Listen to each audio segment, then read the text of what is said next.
دا مطلب ہے کہ مقدار بن گرو معیار بگورو یاد بھائی مقدار بن گرو معیار بگورو پتن کی دی نظر کردار بگورو او دا چې هر څوک وایي د کار سړی دی دا چې هر څوک وایي د کار سړی دی دغه د کار د سړي کار بګورو او شیدي میراث د مړ ژوندون دا کلی شیدي میراث د مړ ژوندون دا کلی ژوند له ژوند د مستی خار بګورو مننه راو ځان چې یو جز ګڼي د خپلې خاورې ځان چې یو جز ګڼي د خپلې خاورې پښتون لښکر له دا سالار بګورو او خړپوسې ډېر وشوې سرو وینو کې خړپوسې ډېر وشوې سرو وینو کې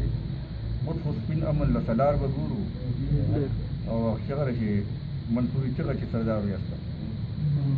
منصوري چغه چې سردار یاسته راځه مولا اوس نه به تار بګورو